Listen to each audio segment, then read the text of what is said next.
बिस्मिल्लाहिर्रहमानिर्रहीम, अस्सलाम वालेकुम। मेरा नाम जॉन हुसैन है। 15 जुलाई की अपडेट के साथ आपके साथ हाजिर हूँ। बहुत सारी चीज़ें हुई हैं पिछले दिनों और लोग अब कह रहे हैं कि जी ईरान जो है वो बिला वजह कश्तियों को टारगेट कर रहा है। ईरान जो है वो मुसलमान बरादर ममालिक के ऊपर जो है वो हमले करना शुरू कर दिए ईरान ने, और मुआहदा जो है वो ख़त्म हो चुका है और यूएस और ईरान के बीच में कॉन्स्टेंटली बैक एंड फोर्थ चल रही है और यमन और सऊदी अरब के बीच में एक नया फ्रंट जो है वो खुल चुका है।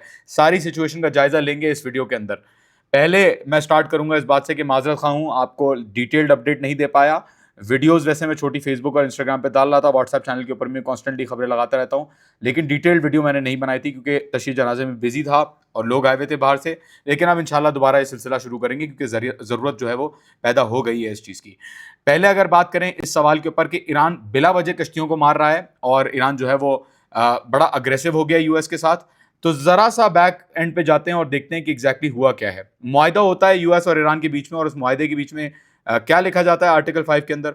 आर्टिकल 5 में ये लिखा जाता है कि ईरान जो है वो पैसेज वे की जिम्मेदारी लेगा, अरेंजमेंट्स करेगा उसके अंदर, और ईरान और ओमान मिलके डिसाइड करेंगे कि स्ट्रेट ऑफ हॉर्मुज का फ्यूचर क्या होगा। मुआहदे के बाद यूएस ने बहरहाल कोशिश करी कि किसी तरीके से ईरान का जो कंट्रोल है हॉर्मुज के ऊपर उसको ख़त्म किया जाए। मार्को रूबियो गया, गल्फ ममालिक से मिला इस चीज़ के ऊपर, और बाद में हमने देखा कि एक नया पैसेज जो है वो खोलने की कोशिश की यूएस ने, और उस नए पैसेज के अंदर बेसिकली होना ये था कि यूएस जो है वो अपना एक कॉरिडोर बना के वहां से कश्तियों को गुजारता अपने सिक्योरिटी अम्ब्रेला के अंडर।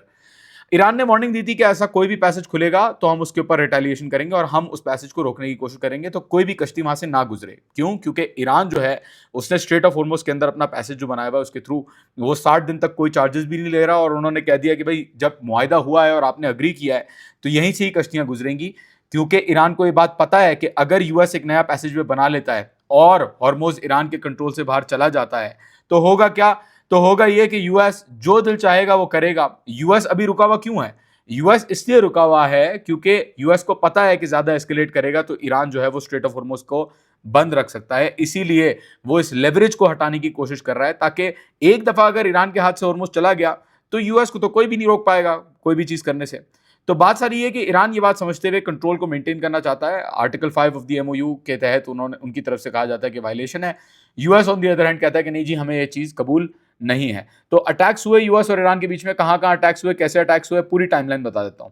पहले ईरान ने वार्निंग दी कि कश्तियां ना गुजरें, कश्तियों के गुजरने की कोशिश की गई। जब कश्तियों को गुजारा गया, अब ये कश्तियां जो हैं वो क्यों जा रही थी दूसरे पैसेज से यूएस के बोलने पे कि जी आ जाएं आप, तो जाहिर है कश्तियां गुजर रही थी, ईरान ने वार्निंग दी हुई थी, मना किया हुआ था। जब वो गुजरने की कोशिश की तो ईरान ने उनके ऊपर स्ट्राइक की। हुआ क्या? यूएस ने रिटेलिएशन के अंदर ईरान के अंदर स्ट्राइक्स की और ईरान ने फिर दोबारा रिटेलिएट किया और ये सिलसिला जो है वो कॉन्स्टेंटली बढ़ रहा है। 12 जुलाई को जब यूएस ने रिटेलिएट कर दिया था सुबह ईरान के अंदर, सिरिक के अंदर और दूसरे रीजन्स के अंदर, कैशम के अंदर, दूसरी जगहों पे, मैं मैप आपके सामने लगा देता हूँ। उसके बाद ईरान ने रिटेलिएट किया प्रिंस हसन एयरबेस जॉर्डन के अंदर, कुवैत के अंदर एट कैम्प साइट है उसको, अल उदैद कतर के अंदर, फिफ्थ फ्लीट बहरीन के अंदर, यूएस नेवी पोर्ट दुकुम जो ओमान के अंदर है, पहली दफा ओमान के अंदर हमला हुआ यूएस मिलिट्री बेस के ऊपर, नेवी बेस के ऊपर। क्यों हुआ? क्योंकि यूएस का जो है वो अग्रीमेंट हुआ हुआ है ओमान से 2019 से कि जो यूएस की नेवल वेसल्स हैं वो ओमान के अंदर जाके रिफ्यूल कर सकती हैं। अभी तक ओमान ने इजाज़त नहीं दी थी यूएस को कि वो रिफ्यूलिंग करवा सके, लेकिन बहरहाल अब जो है वो सिचुएशन आ गई कि यूएस जो है वो अपनी कश्तियों को रिफ्यूल करवा रहा है उन बेसिस से। ईरान ने उसके ऊपर रिटेलिएट किया। अच्छा, फिर क्या हुआ? ईरान के ऊपर दोबारा अटैक्स हुए। सदर्न रीजन के अंदर ही अटैक्स हो रहे हैं प्रेडोमिनेटली। सारी जो बेल्ट है सदर्न कॉरिडोर की, जहां से ईरान कंट्रोल मेंटेन करने की कोशिश करता है हॉर्मुज की, उन जगहों के ऊपर, टेलीकम्युनिकेशन टावर्स के ऊपर, दूसरी चीज़ों के ऊपर जो है वो अटैक्स हो रहे हैं। उसके साथ साथ सिविलियन इंफ्रास्ट्रक्चर भी ईरान के अंदर हिट किया गया है। वाटर स्टोरेज फैसिलिटी है, मिनरल बॉटल प्लांट जो है, जो जिसके अंदर मिनरल बॉटल्स बनती हैं, उनको हिट किया गया। कीश के अंदर जो है वो बिजली की और पानी की तनसीबात को हिट किया गया यूएस की तरफ से। और ईरान ने उसके ऊपर दोबारा 13 जुलाई को रिस्पॉन्ड किया। मर्चेंट वेसल दोबारा उसने हिट की दो, Isa air base Bahrain, fifth fleet base Bahrain, Ali Al Salem, camp Buehring, Al Jabir, 3 bases Kuwait के अंदर, और प्रिंस हसन जॉर्डन के अंदर। ये सारे बेसिस को ईरान ने जो है वो हिट किया।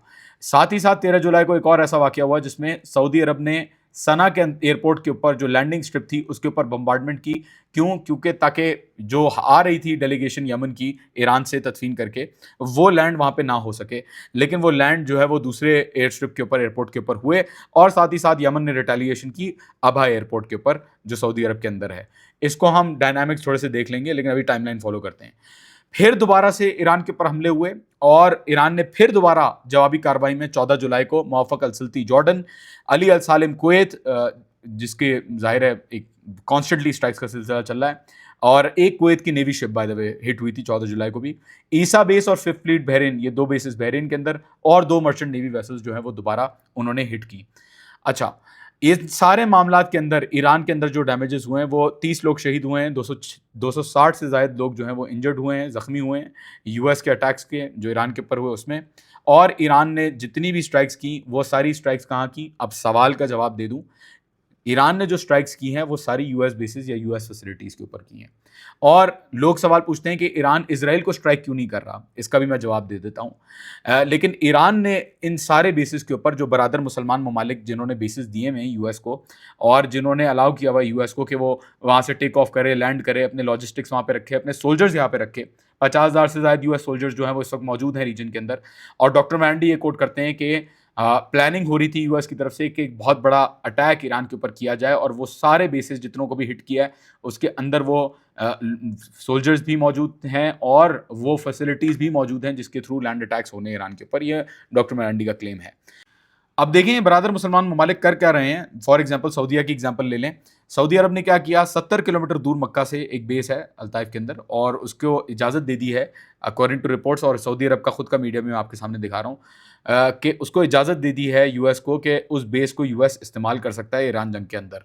तो क्या ज़रूरत थी ये चीज़ करने की? भाई आपके पास तो और भी बेसिस हैं जिनके अंदर आप जो है वो स्टोर कर सकते थे चीज़ों को या कुछ भी कर सकते थे।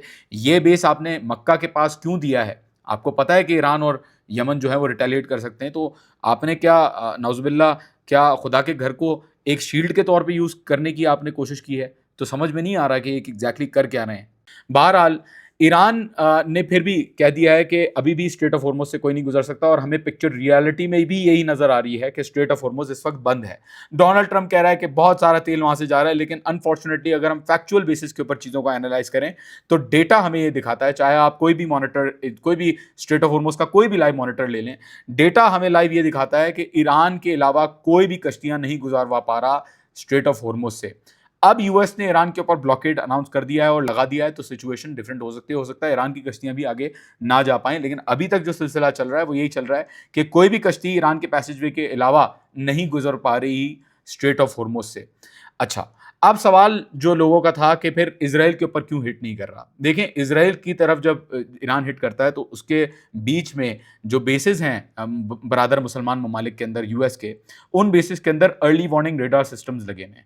वो early warning radar systems Israel के लिए डिफेंसिव मनूवरिंग के तौर पे काम करते हैं, और वो इजराइल को बताते हैं कि आपकी तरफ मिसाइल आ रही है, और जो इंटरसेप्टर्स लगे हुए हैं बरादर मुसलमान ममालिक के अंदर, वो इंटरसेप्टर्स भी जो मिसाइलें जा रही होती हैं उनको रोकने की कोशिश कर रहे होते हैं, जिसकी वजह से कभी कभार जाहिर है जब वो हिट करेंगे किसी ड्रोन को या मिसाइल को तो उसका जो शैपनल है वो गिर जाता है और लोग जख्मी होते हैं। बहरहाल ईरान इसलिए जो है वो इंगेज हुआ हुआ है स्ट्रेट ऑफ हॉर्मुज़ के ऊपर इस वक्त, क्योंकि असल मसला इस वक्त स्ट्रेट ऑफ हॉर्मुज़ का ही चल रहा है। US actively straight of Hormuz का कंट्रोल लेने की कोशिश कर रहा है ईरान से, और ईरान एक्टिवली अपना कंट्रोल जो है वो इन्फोर्स करने की कोशिश कर रहा है स्ट्रेट ऑफ हॉर्मुज़ पे।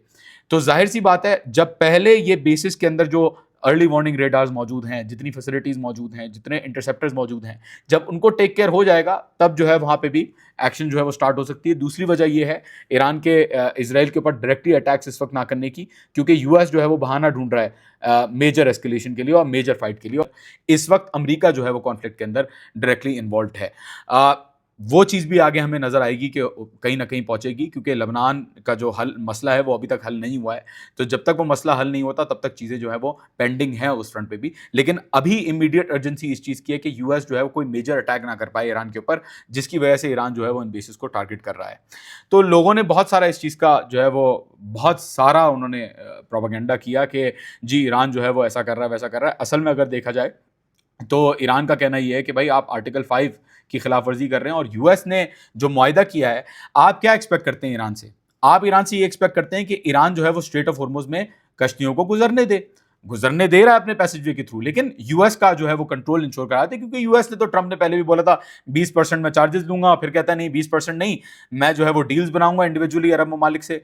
तो बात सारी ये कि अगर ईरान इस वक्त दे देता है अमेरिका को फ्री हैंड, तो कौन मजबूर करेगा अमेरिका को कि अमेरिका जो है वो अपने मुआहदे के जो प्रोमिसेस हैं उनको अपहोल्ड करे, या जो चीजें उसने वादा की हैं वो वादे पे अमल दरामद करे?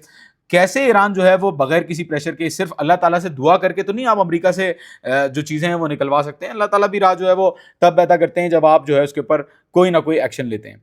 तो ईरान के लिए सवाल सबसे बड़ा ये है कि अगर अभी इस वक्त कंट्रोल छोड़ दिया जाए स्ट्रेट ऑफ हॉर्मुज का और यूएस को वो कंट्रोल दे दिया जाए, तो फिर कौन यूएस को मजबूर करेगा कि यूएस अपने वादों के ऊपर पूरा उतरे?